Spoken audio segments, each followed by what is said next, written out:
10장입니다. 1절에서 5절까지 구약 380페이지입니다. 10장 1절에서부터 5절 한 절씩 교도하시겠습니다. 아비멜렉의 뒤를 이어서 이사갈 사람 도도야의 손자 부하의 아들 돌라가 일어나서 이스라엘을 구원하니라. 그가 에브라임 산지 3일에 거주하면서 이스라엘의 사사가 된 지 23년 만에 죽음에 3일에 장사되었더라. 그 후에 길르앗 사람 야일이 일어나서 22년 동안 이스라엘의 사사가 되니라. 그에게 아들 30명이 있어 어린 낙이 30을 탔고 성읍 30을 가졌는데 그 성읍들은 길르앗 땅에 있고 오늘까지 하봇 야일이라 부르더라. 같이요. 야일이 죽음에 가몬에 장사되었더라. 아멘.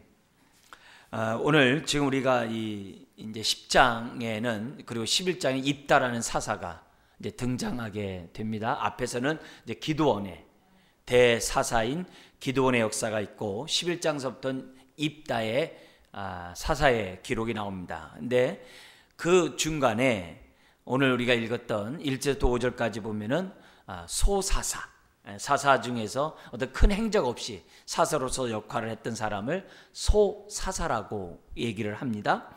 근데 이 두 명의 소사사가 지금 10장에 기록되어 있습니다.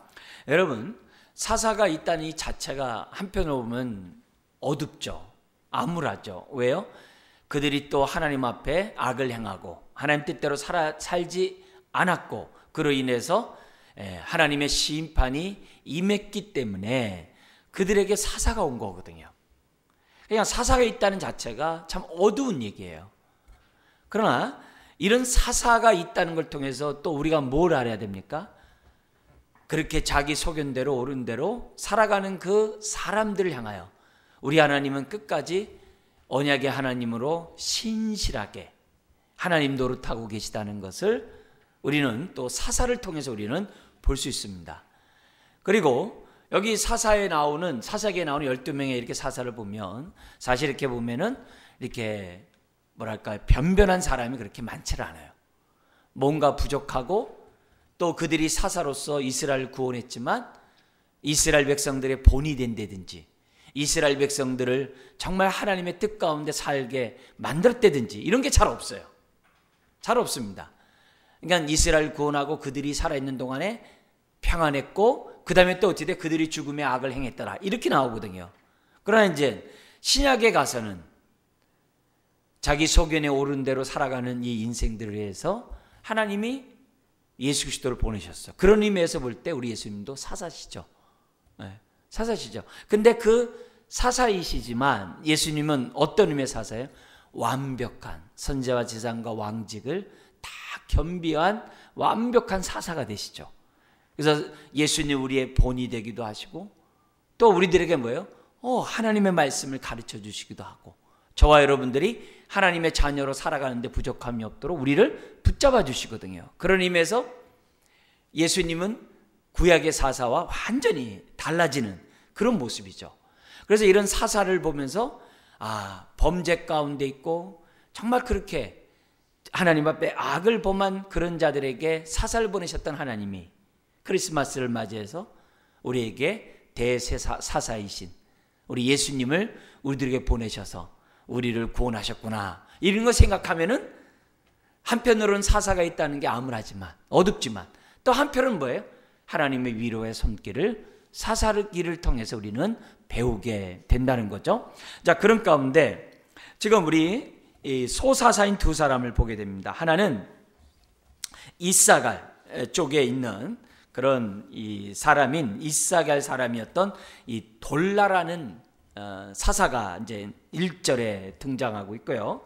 이 사람이 23년 동안 사사로서 이제 통치를 하게 됩니다. 근데 특별한 행적은 없는데 1절에 보니까 이스라엘을 구원하니라 그랬어요. 근데 이 구원이라는 이 단어를 외적 침략에서부터 구원했다는 것도 되지만 아비멜렉의 뒤를 이어 사사가 됐다는 이 말씀에서 어떻게도 해석이 되냐면 아비가일이 얼마나 나라를 도탄에 빠지겠습니까? 그죠? 기드온의 자기 이복 형제들을 갖다가 69명이나 죽일 정도로, 그리고 폭정을 갖다가 아비멜렉이 했잖아요. 그러니까 나라 전체가 얼마나 도탄에 빠졌겠어요. 그리고 얼마나 분열됐겠어요. 그래서 내적으로 불안하고 혼돈의 이스라엘을 갖다가 안정시키고 질서를 잡고, 여러모로 나라를 갖다가 어떻게 돼요? 국가 통치 이념 속에서 잘 다스렸다는 의미에서도 구원이라고 얘기할 수 있어요. 그러니까 혼란스러운 국가의 그런 이 내부 상황을 잘 안정시켜서 이민족으로부터의 침입을 막도록 그 역할을 감당했다는 의미에서 구원이라는 표현도 쓸 수가 있어요. 외세의 침략만이 아니라. 그리고 여기 두 번째 3절에서 5절에 나오는 야일이라는데 길앗 사람이에요. 길앗 사람은 다른 말로 하면 므낫세 반지파겠죠. 그죠? 이 길앗 사람 가운데 야일이라는 사람이 등장을 합니다. 근데 야일이라는 사람이 22년간 통치를 하면서 자식이 30명이나 있었고, 그 자식들이 뭘 탔다고 그래요? 나귀를 탔대요. 그리고 30성읍을 갖다가 가질 정도로 굉장히 뭐예요? 넓은 지역을 소유하고 있는 사사로 이제 기록되어 있어요. 자, 근데 여기가 지금 어떻게 보면 무슨 자식이 또 30명이나 돼. 기드온과 같이 정말 하나님 뜻대로 살지 아니하고 자기 욕심대로 살았다라고도 우리가 볼 수도 있어요. 왜? 자식이 30이나 되니까. 근데 여기 보면은 나귀 30을 탔고라는 그 말 속에서 이렇게 보면은 나귀라는 게 무슨 뭐 전쟁 뭐 이런 게 아니잖아요. 나귀라는 게 우리가 흔히 생각하는 것처럼 겸손이란 단어와 굉장히 연관되어 있는 그런 단어잖아요. 이 말은 뭐냐면 그만큼 그 시대가 평화로웠다 라고도 우리들이 해석할 수 있는 거예요. 그러면서 30성읍을 가질 정도로 나라가 어떻게 돼요? 그만큼 안정되고 평화로웠다 라고 얘기할 수 있고요. 그러면서 뭐냐면 이것을 기록하는 4절에 오늘까지 하봇 야일이라 했다. 이게 뭐냐면 야일의 천막, 야일의 어떤 뭐냐면 촌락 이런 뜻이에요. 그걸 갖다 좀 더 풀면은 야일의 삶과 같이 살았다. 그 말은 평화의 삶을 살았다라고도 우리들이 볼 수 있는 그런 해석입니다. 그리고 나서 야일이 죽음의 가문에 장사되었다. 이렇게 기록되어 있는데요. 여기 보면 이 두 사사의 도합 합치면 뭐냐면 45년간 이스라엘이 어떻게 돼요? 평화 가운데 있었다는 거예요. 그러니까 이스라엘이 평화 가운데 있었다는 이 사실만 하더라도 큰일 한 거죠. 여러분, 우리나라 같은 경우도 얼마나 혼란스럽습니까? 나라를 통치하는 게 쉽습니까? 쉽지 않죠. 얼마나 참 불안하고, 언제 전쟁이 날지도 모르고, 언제 내부적으로 어떤 문제가 일어날지 모르고, 이런 것들이 있잖아요. 그런데 이 두 사람은 45년간 평화의 시대를 갖다가 유지할 수 있도록 자기 역할을 했다는 거죠. 그래서 그런 의미에서 볼 때 여기 보면은 요 뒤에 나오는 여기 야일도 위대하지만 앞에 나오는 이 돌라도 참 더 이렇게 위대한 사람인 것 같아요. 왜냐? 이 사람이 죽자 어떻게 돼요? 사람들이 악을 행하고 사람들이 우상 숭배했다는 말이 없거든요. 웬만한 사사들이 그가 죽음에 이스라엘 백성이 또 악을 행했다 이렇게 나오거든요. 근데 이 돌라 같은 사람은 그가 죽음에 이스라엘 백성이 악을 행했다 그러질 않아요. 오히려 뭐라 그래요? 야일이라는 사람이 자연스럽게 사사의 정권을 이어받아 가지고 평화의 시대를 유지했다는 거예요. 그런 의미에서 볼 때 이 돌라 같은 사람은 굉장히 아주 위대한 사람 같아요.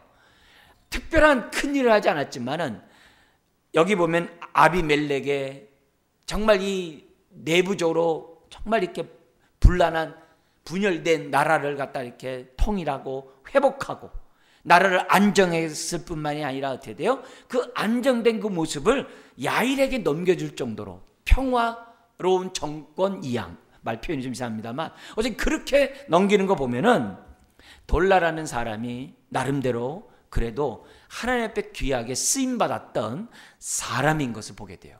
그래서 이런 의미에서 볼 때 기드온보다 100번 나아요. 여기 나오는 입다보다도 100번 나아요.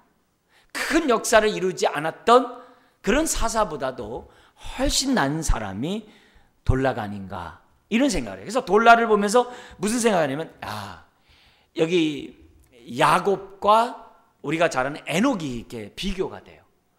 야곱 같은 경우는 정말 성경에 보면 파란만장한 삶을 살잖아요. 그래서 바로 왕 앞에서도 뭐예요? 나는 험악한 세월을 살았다 그래요. 정말 인생 자체가 참 험악해요. 근데 반면에 에녹은 300년 동안 살았음에도 불구하고 어떻게 돼요? 하나님과 뭐예요? 동행했더라. 특별한 역사가 없어요. 그런데 하나님과 동행했던 그 에녹의 모습을 연상하게 하거든요. 우리도 마찬가지예요. 우리가 누누이 얘기합니다만 평범하게 사는 것도 참 힘들잖아요. 남들처럼 사는 것도 힘들잖아요. 그냥 아무 일 없이 그냥 편하게 살 수 있는 것이 얼마나 큰 복입니까? 그런 의미에서 이렇게 볼 때 이 돌라와 같은 이런 사람들은 참 우리들에게 여러모로 많은 것을 생각하게 해요. 그리고 이 돌라 같은 이 모습들이 본받는다고 한다면 정말 이 사람이 정말 특별한 일을 어떤 영웅적인 행동을 하지 않았지만은 그 주변의 나라들이, 그러니까 그 나라가, 그 주변에 있는 백성들이 평안하게 살면 그 최고 아닙니까? 네? 제가 우리나라에도 막 대통령이 막 바뀌고 막 이럽니다만 백성들이 뭐예요? 정치에 신경 안 쓰고 사람들이 평안하게 생업을 유지할 수 있도록 정치가 뭐냐라고 얘기할 정도로 편하게 살게 하면 얼마나 좋아요. 그런 사람이 여기서 나온 것처럼 23년간 통치한들 누가 뭐라고 했어요? 아니 50년 통치한들 뭐라고 하겠어요? 여러분, 그러니까 너무 격변하게 대통령직이 바뀌어가지고 나라가 그때마다 휘둘리는 이런 모습보다는 정말 아무 일 없이 23년, 아무 일 없이 22년, 도합 45년의 평화로운 통치를 할 수가 있다고 한다면 얼마나 좋을까, 이런 생각을 갖게 돼요. 그래서 우리가 여기서 우리가 생각해 봐야 될 것은 뭐냐면 성경에 나오는 이 소사사들의 모습을 보면서 우리들이 얻어야 될 교훈이 기본적으로 세 가지는 좀 있는 것 같아요. 하나는 뭐냐면 이들은 영웅적인 일을 하지 않았지만 이들 또한 뭐예요? 사사였다는 것을 잊어서는 안 돼요. 사사라는 말은 뭔 말이에요? 하나님이 보내셨다 이게요. 하나님 부르셨다 이게요. 하나님이 글을 쓰셨다 이게. 여러분, 우리가 대사사든 소사사든 중요한 게 뭐예요? 하나님 앞에 쓰임 받으면 되는 거예요.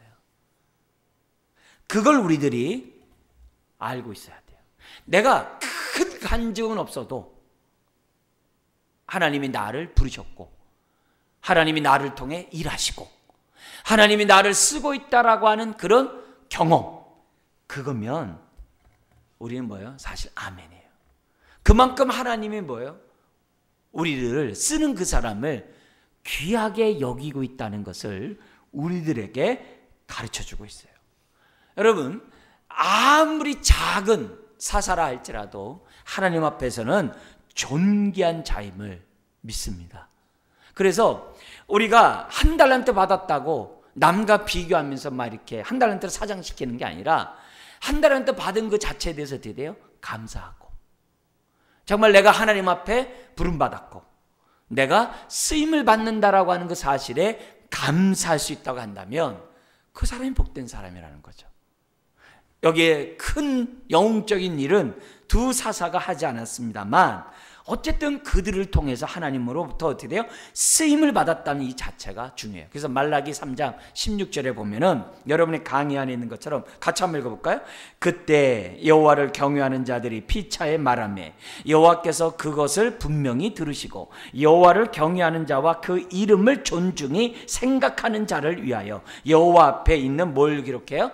기념책에 기록하니라. 생명책이 아니라 기념책에 기록했다. 오늘도 마찬가지예요. 지금 이 성경이 지금 기념책이 됐잖아요. 돌라와 이 야일이 기념책에 기록되어 있잖아요. 소사사라 하더라도 하나님이 그들을 존귀하게 보고 있다는 사실을 저와 여러분들 기억했으면 좋겠어요. 그러면서 두 번째, 하나님에서는요 작은 일이 없다는 거예요. 하나님 앞에서는 작은 일이 없다는 것을 우리들이 좀 깨달았으면 좋겠어요. 저나 여러분들이. 작은 일. 옛날에 그 내비게이터에 그 내비게이터라는 선교단체가 있어요. 그 도슨 트로트맨이 그 이제 섬기면서 이렇게 만들고 해왔던 그 내비게이터가 있는데 그 내비게이터의 모든 전 세계의 그 행정을 총괄하는 비서면서 그 총괄하는 사람이 있는데 그분이 여성이에요. 근데 그분에 대한 일화가 이렇게 전해 내려오는데 그 일화가 뭐였냐면은 도스트론트맨이 처음 시작할 때 그를 갖다가 이렇게 쉽게 얘기하면 이렇게 잠깐 도와주러 오는 그런 사람이었다는 거예요. 근데 신경도 쓰지 않았다는 거예요. 워낙 스태프들이 많기 때문에. 근데 어떤 일을 하면은 그렇게 너무 편하게 일을 해주는 게 아니라는 거예요. 너무 편하게 해준다는 거예요. 그래서 점점 일을 하다 보니까 같이 하게 되고 중요한 어떤 프로젝트를 맡아가지고서 그 사람이 맡으면 너무 일이 아주 완벽하게 일이 진행되도록 도와주더라는 거예요. 그러다 보니까 그 사람이 계속 일을 갖다 꾸준히 하게 되고 결국 뭐냐면 그 거대 전 세계를 퍼져 있는 그 조직을 갖다가 총괄할 수 있는 그런 역할을 감당하는 사람이 됐다는 거예요. 그 위치에 됐던 사람이 됐다는 거예요. 그러면서 그 일화가 뭐냐면은 그 사람은 자기가 맡은 그 일에 대해서 그 어떤 작은 일이라도 최선을 다했다라고 하는 그런 말이 이제 그런 유의 말이 지금 이렇게 일화로 내려오고 있어요. 전달되고 있어요.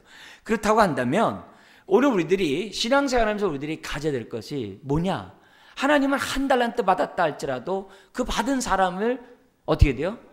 하나님이 그 한 달란트 받은 사람을 저가하겠어요? 그 소리 여긴 사람은 저가하겠어요? 그걸 소중히 여기는 사람이 우리 하나님이 되어야 돼요?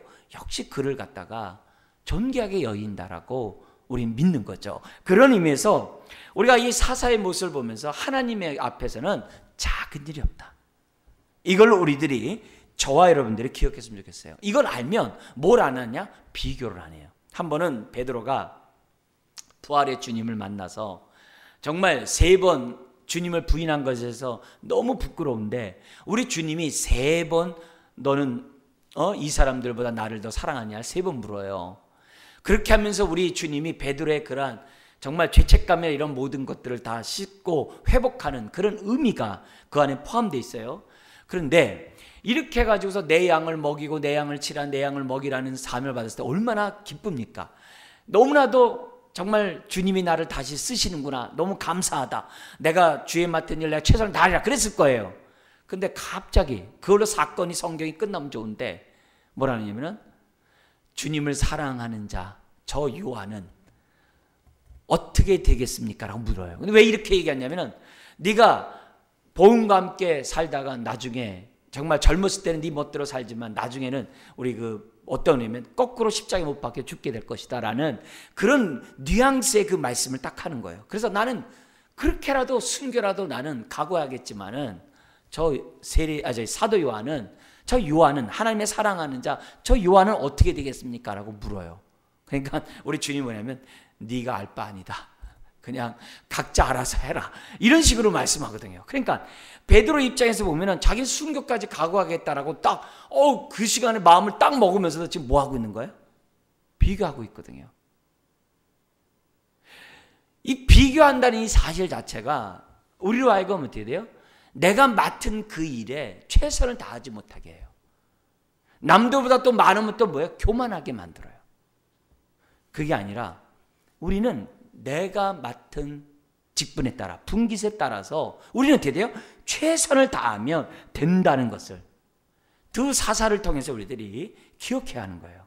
그래서 또 하나 우리가 생각할 게 뭐냐면 여기 두 사람을 통해서 우리가 알아야 될 것이 뭐냐면 이 돌라라는 이름이 벌레예요. 근데 부모가 왜 벌레라고 했을까? 아니 자식을 낳는데 이름을 위대하게 줘야지 그 자식을 갖다가 벌레야. 이게 참 우리가 보면 참 이게 이상하잖아요. 그죠? 근데 아마 그 부모가 벌레라는 의미를 썼을 때 뭐냐면 겸손하라고 아마 했던 것 같아요. 우리가 생각해 볼 때 성경에서 볼 때는 너 벌레 같은 너 야곱아 뭐 이런 얘기 나는 벌레요매 뭐 이런 게 있잖아요. 이런 거 보면은 아마 이 벌레라고 부모가 했을 땐 그 말은 의미가 있는 게 아닌가 이런 생각이 들어요. 반면에 이 야일이라는 단어가 뭐냐면 그가 깨우친다 이 말이에요. 다른 말로 하면 거기 보면 빛을 비추는 자라는 개념이거든요. 그러니까 근데 요 이름과 아비멜렉과 이렇게 보면 대조가 돼요. 아비멜렉 이름이 뭐예요? 나의 아버지는 왕이다 이거거든요. 그러니까 나는 왕자라 이 말이에요. 그러니까 아비멜렉이 뭐예요? 어렸을 때서부터 잘못 교육을 받아가지고 교만 덩어리가 됐거든요.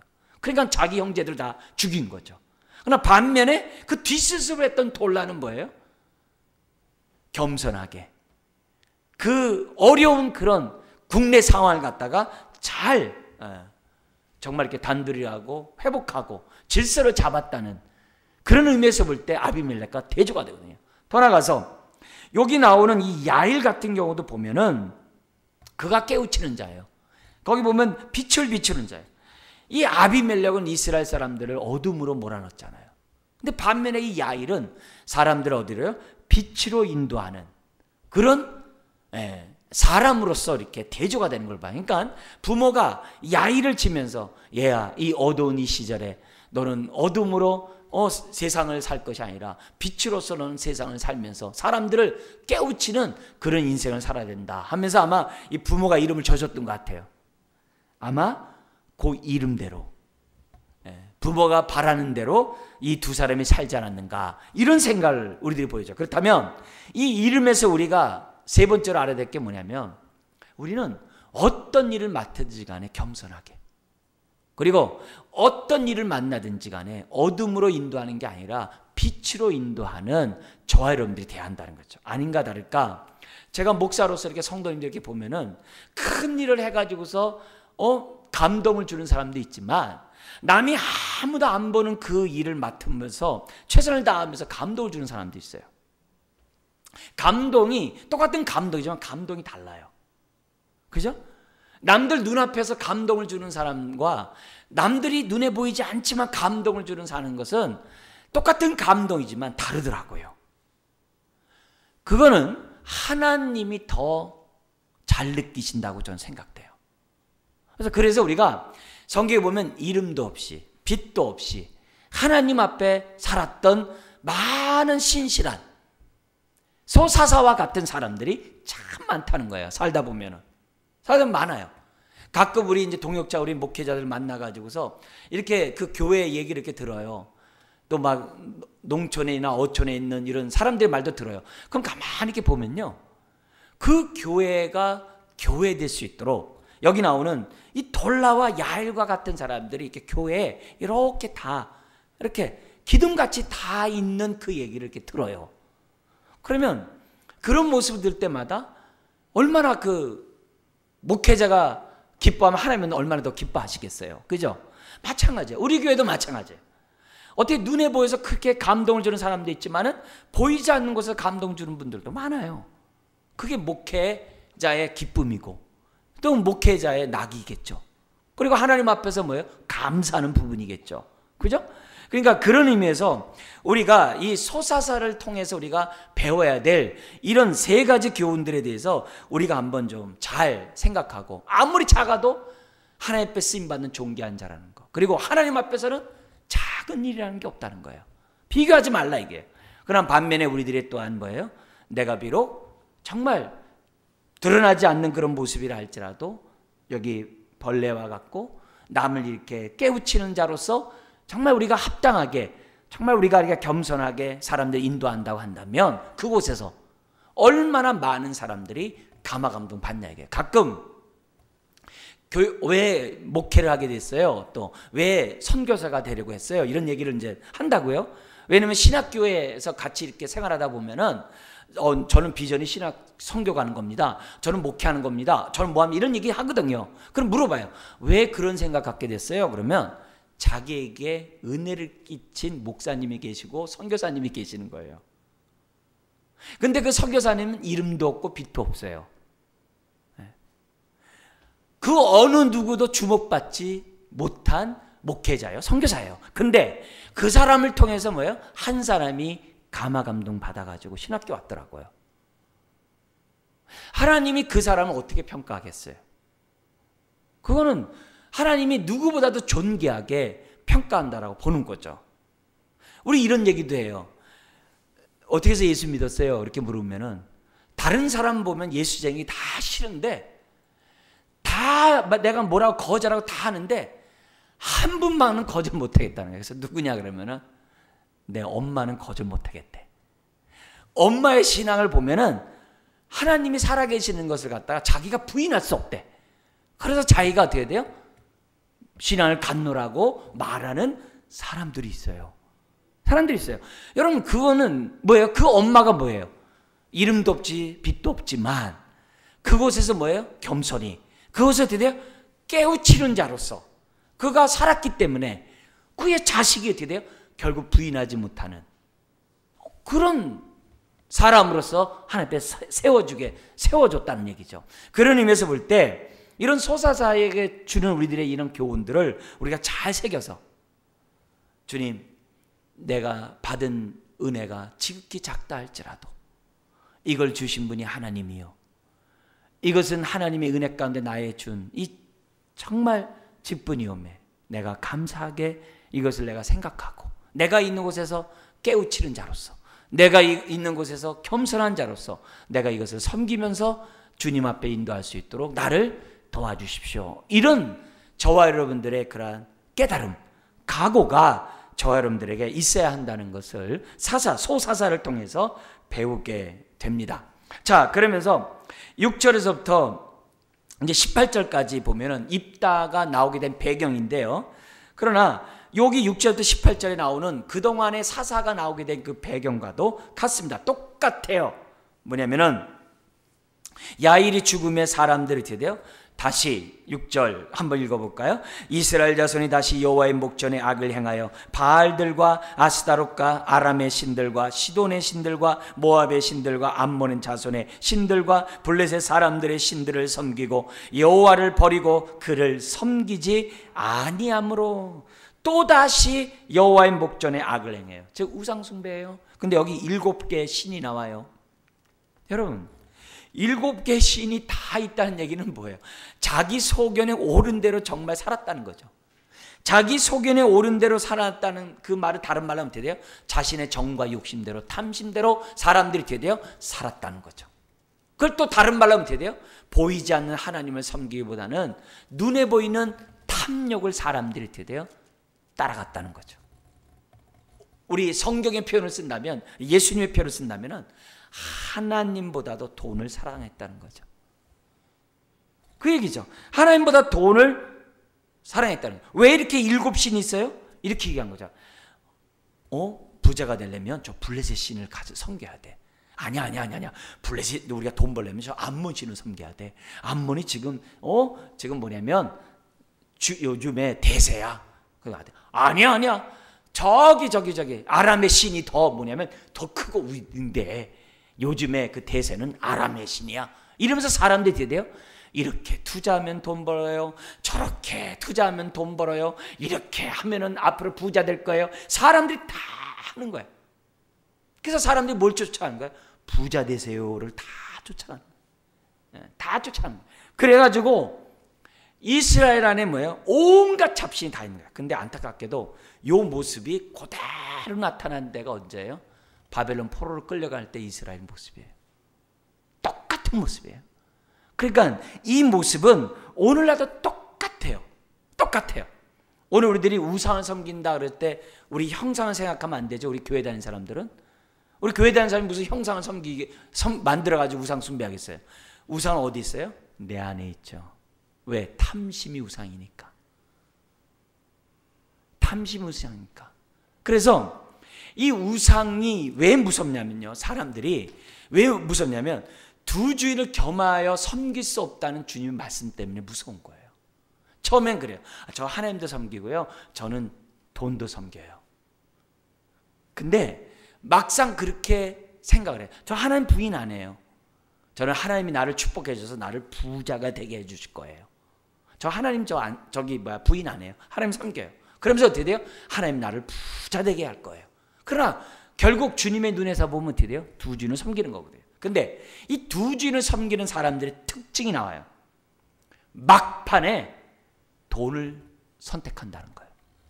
막판에 하나님을 버린다는 거예요. 지금 우리 어떤 교회에 이렇게 문제가 지금 우리나라에 지금 아주 시끄럽게 지금 벌어지고 있어요. 그동안에 어떻게 살았든 간에 마지막 그 순간의 선택이 그 사람의 뭐예요? 신이에요. 마지막 그 선택이 그 사람은 신이에요. 그러니까 둘을 난 다 섬겨요 이렇게 얘기하지만 결국 두 주인을 겸하여 섬길 수 없어요. 우리는 하나를 선택하게 돼 있어요. 근데 저울질하다가 마지막 선택하는 게 내 본심이에요. 내 본심이에요. 그래서 우리가 막판에 뭘 섬기느냐가 우리에게 중요한데, 두 주인을 섬기는 사람의 특징을 보면요, 막판 하나님 버린다는 거예요. 누구요? 여기 6절에 있는 이스라엘처럼 버리지 말아야 될 하나님을 버리고 취하지 말아야 될 우상을 갖다가 탐욕을 취하는 게, 그게 뭐예요? 두 주인을 섬기고 있는 사람들의 특징이에요. 그래서 불순종하는 사람들의 특징을 보면 하나님을 버릴 때 과감하게 버려요. 순종하기는 굉장히 어려운데요, 불순종하는 건 너무 아주 그냥 단칼에 베어버려요. 그만큼 두 주인을 섬긴다고 여러분 뭐예요? 뭐 하지 말아요? 나는 그래도 하나님 믿어라고 생각하지 말라는 거예요. 두 주인을 섬긴다는 그 자체는 하나님을 버리는 거와 다를 바가 없어요. 다를 바가 없어요. 그래서 두 주인을 섬기는 그것에 대해서 안주하면 안 돼요. 안주하면 안 돼요. 그럼 두 주인을 섬기는 모습이 아까 뭐라 그랬어요? 하나님을 왜 믿어요? 부자 되려고. 그래서 이사야 선지자가 마지막에 뭐예요? 65장 66장에 피를 토하면서 얘기를 하는 거예요. 너희들은 하나님을 뭐로 바꿨다고 그래요? 하나님을 우상으로 바꿔버렸다고 그래요. 그 말은 무슨 말이에요? 하나님을 너가 부자 되는데 이용했다 이 말이에요. 이용했다 이게요. 하나님이 나를 위한 하나님이 되게 했다는 거예요. 그게 우상 숭배거든요. 그러니까 하나님조차도 우상으로 바꿔버리는 것이 돈이에요.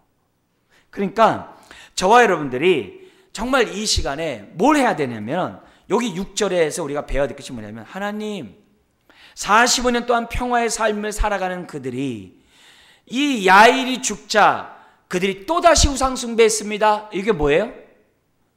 하나님 내 안에서 정과 욕심이 자라지 않도록 도와주세요. 저와 여러분들이 기도해야 돼요. 두 주인을 겸하여 섬기지 않도록, 내 안에 정과 욕심이 자라지 않도록 하나님 도와주세요. 우리는 기도해야 돼요. 그러면 갈라디아서 5장의 말씀 우리에게 주시죠. 너 정과 욕심을 자라지 않기로 원하냐? 네. 그러면 성령의 소욕을 따라 살지니라.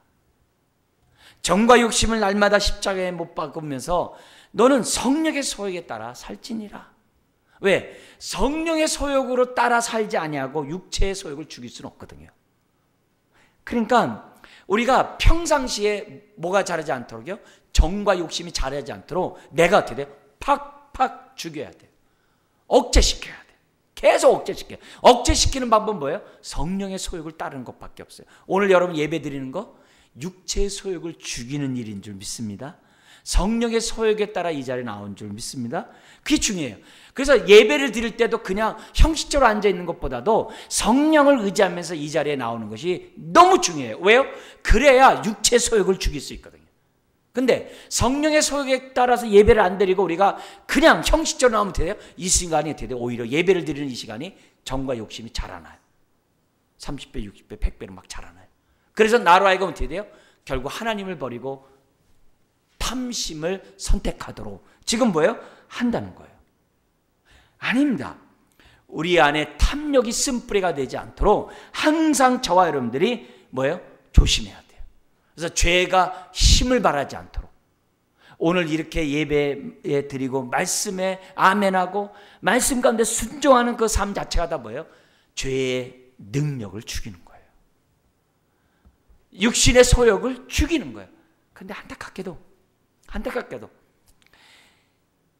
야일이 죽자 이들이 목전에서 하나님 앞에 우상을 섬기는 것처럼 너무 안타깝게도 자기의 정과 욕심이 자라는 것에 대해서 둔감해요.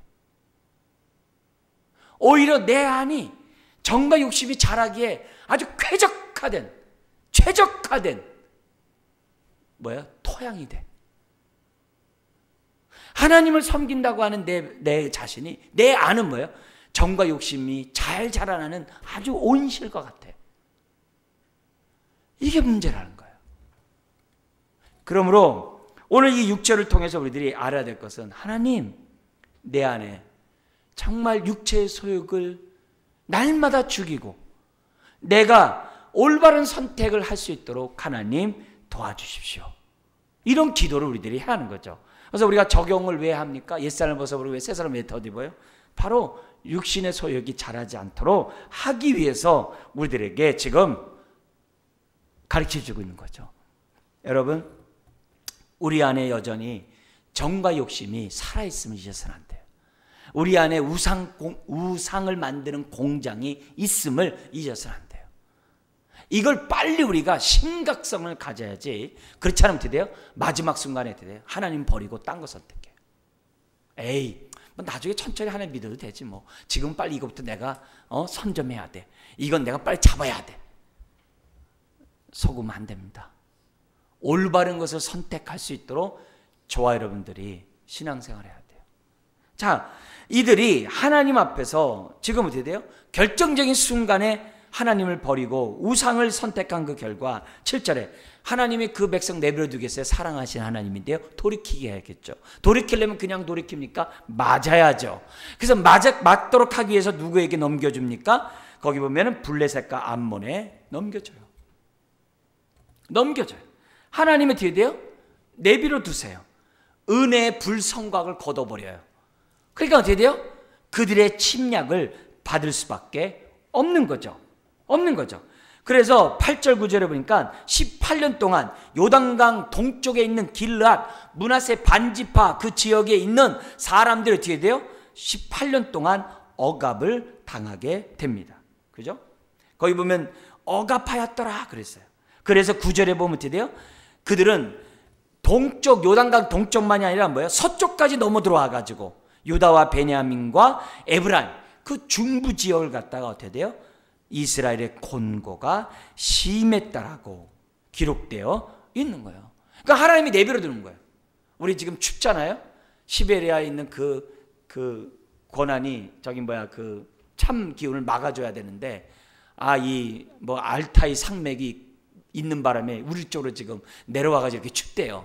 좀 끝까지 막아주면 참 좋을 텐데 안 되는 거죠. 마찬가지야. 하나님 불성각이 돼야 되는데 하나님을 거절해 보니까는 침략을 당하는 거죠. 우환을 당하는 거죠. 자, 근데 이 우환을 당하는데 모습을 한번 잠깐 보세요. 여기 보면은 블레셋과 암몬이에요. 근데 앞에 이스라엘이 어느 나라에게 앞잡아야 온갖 미디안서부터 시작해가지고서 저 북쪽에서 시작해가지고 아주 온갖 나라로부터 다 침략을 당해요. 오늘날에 이 말씀을 이렇게 바꾸면 이거와 똑같아요. 신앙생활하면서요 어려움을 겪는데 어떤 어려움이 겪느냐? 경제적인 어려움, 육신적인 어려움, 관계적인 어려움, 여러 가지 어려움들이 뭐냐면 시도 때도 없이 그냥 막 다발로 오는 거야. 한번 끝난 줄 알았더니 다른 우환이 오고 또 하면 또 다른 우환이 오고 계속 그런 우환들이 온다는 거예요. 그런 가운데 이들은 요번에 뭐냐면 하나님이 암몬과 블레셋에 팔아버려요. 거기서 보기 보니까 그들이 어떻게 돼요? 너무나도 압제를 받는데 여기 8절에 보니까 어떻게 돼요? 기한이 있죠. 무슨 말이에요? 고난에도 다 기한이 있다는 거예요. 하나님이 허락한 기한이 있다는 거예요. 그래서 우리 좀 잔머리 좀 굴렸으면 좋겠어요. 뭐냐면 18년 돼가지고서 깨닫지 말고 좀 18초 돼가지고 깨달으면 얼마나 좋겠어요. 딱 무슨 사인이 오면 뭐예요? 아하, 이건 내가 뭔가 이거 잘못했나 보다. 하나님 딱 영적 센서가 딱 발동돼가지고 18초 만에 딱 깨달으면 어떻게 돼요? 암몬이 오기 전에 끝나요. 블레셋이 오기 전에 끝나요. 그러면 얼마나 좋겠어요. 좀 잔머리입니다만, 근데 18년 동안 그들이 악에서 벗어나지 못한 이유가 왜 그럴까요? 우상을 숭배를 하잖아요. 그러면 그 안에 탐심이 우상을 잡았잖아요. 그 탐심을 놓기가 어려운 거예요. 옛날에, 요즘은 어떤지 모릅니다만 원수인을 잡는 방법 가운데 하나가 그거래요. 항아리에다가 바나나를 집어넣는데요. 이렇게 항아리에다가. 그러면은 항아리에 저기 뭐냐면 옆에 바나나 먹다가 항아리에 있는 바나나까지 먹으려고 손을 쑥 집어넣는데요. 그때 사람이 울컥 나타난대요. 그럼 깜짝 놀라면 어떻게 돼요? 손을 이 바나나를 놓고서 빨리 빼고 도망가면 되는데 그걸 안 놓고 도망가려고 한대요. 그럼 잡힌대요. 저와 여러분들이 그렇다는 거예요. 그게 탐심이에요. 그러니까 18년 동안 그들이 억압받았다는 얘기는 뭐예요? 18년 동안 탐심을 갖다가 놓지 않았다는 거예요. 여러분 18년 동안 우기지 마세요. 그냥 한 대 맞으면 빨리 깨달으시고, 저와 여러분들이 어떻게 돼요? 빨리 돌아서야 돼요. 한 대 맞아도 깨닫지 못하고 18년 동안 얻어 맞아보세요. 나만 손해지. 그러니까 그만큼 탐심이 무서운 거예요. 그런데 보세요. 6절에 이스라엘이 섬기는 신들 가운데 어떤 신이 있었어요? 암몬 신이 있었잖아요. 근데 뭐예요? 암몬으로부터 공격받아요. 이게 뭐예요? 자기 나라 신을 섬기면 잘해줘야 될 거 아니에요. 안 그래요. 왜요? 사탄은 우리를 죽이고 멸망시키고 도둑질하러 오는 자지 우리에게 유익을 주는 그런 신이 아니에요. 그렇기 때문에 저와 여러분들이 하나님의 다른 것을 붙잡으면 안 된다는 것을 지금 뭐냐면 하나님이 우리들에게 보여주고 있어요. 여러분 모든 고난에도 때가 있어요. 공고함에도 때가 있어요. 그래서 그 때를 잘 보고 뭐예요? 나는 고음의 후예니까 나는 오래 참을까 그러지 말고 빨리 벗어나기를. 그래서 그 시간을 단축하는 저와 여러분들이 되었으면 좋겠어요.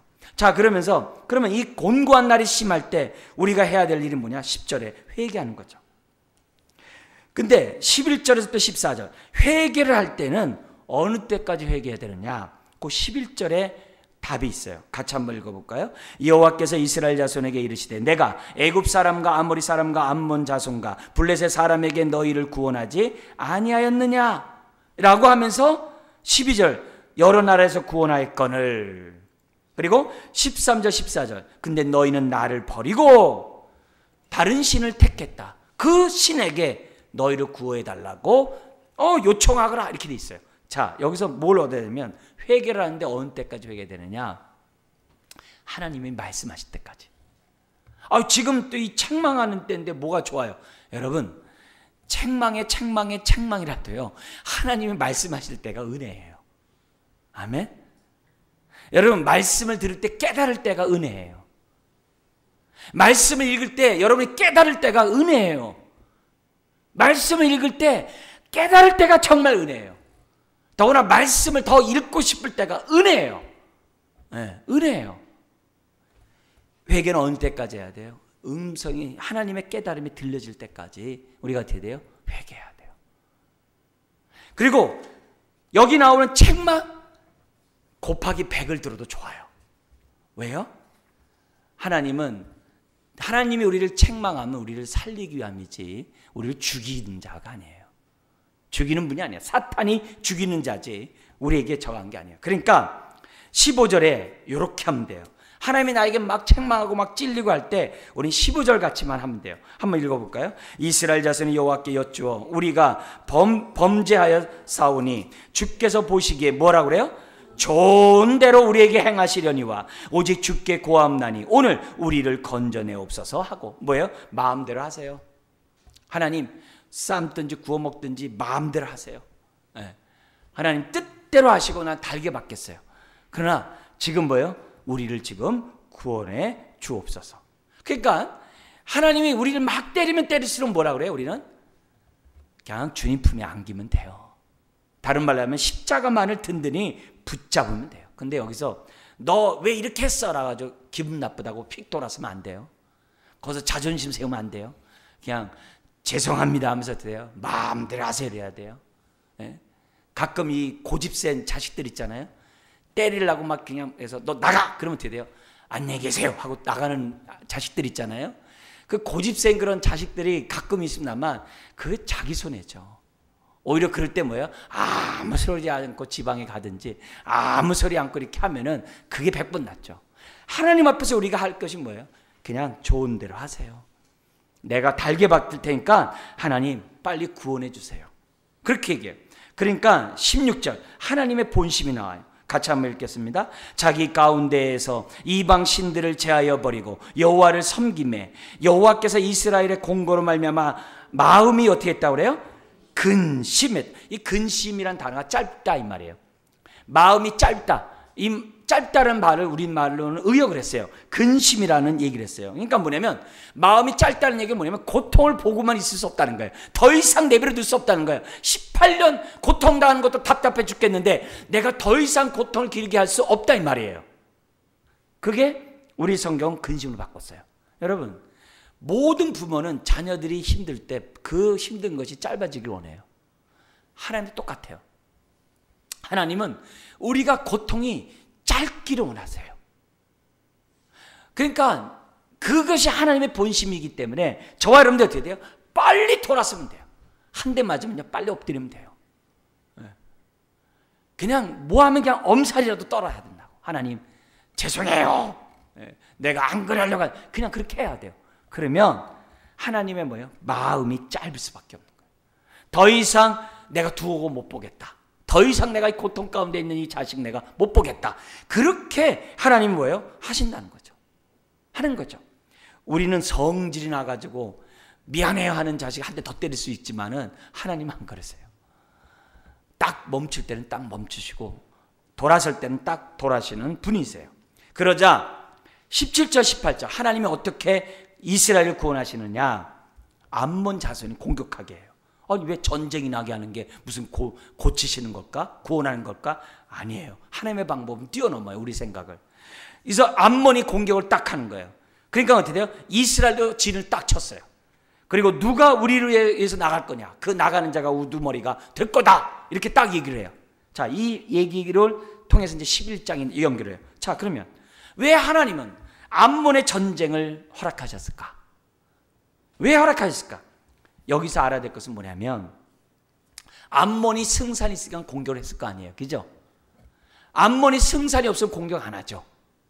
그러면 그 얘기는 뭐예요? 이스라엘이 그만큼 피폐하다는 거죠. 왜? 18년 동안 앞지 아래에 있었으니까 이스라엘 완전히 끝나는 거죠. 전쟁해봤자 이길 수 없는 거죠. 근데 암몬과 전쟁에서 이길 수 없다는 것이 기정사실인데 거기서 하나님이 이스라엘을 도와가지고 암몬을 이기면 주변 나라들이 이스라엘을 어떻게 볼까요? 와, 하나님이 살아계시네. 이렇게 되는 거죠. 와, 하나님이 함께 하시네. 야, 함부로 달려들었다 우리 끝나겠네. 저 암몬도 박살났는데 옛날에 미디안도 박살났다고 그러더라. 암몬이 박살나면서 어떻게 돼요? 주변 나라들에게 어떻게 돼요? 고민하게 만드는 거죠. 접근하지 못하도록 하는 거예요. 왜? 하나님이 함께 하신 것을 주변 나라들이 보게 하는 거죠. 그래서 함부로 이스라엘을 침략하지 못하도록 하나님이 하셔요. 그래서 때로는 하나님이 은밀히 우리의 문제를 해결하기보다는 공개적으로 해결할 때가 많이 있어요. 왜 그럴까요? 하나님이 함께하는 것을 보여주려고.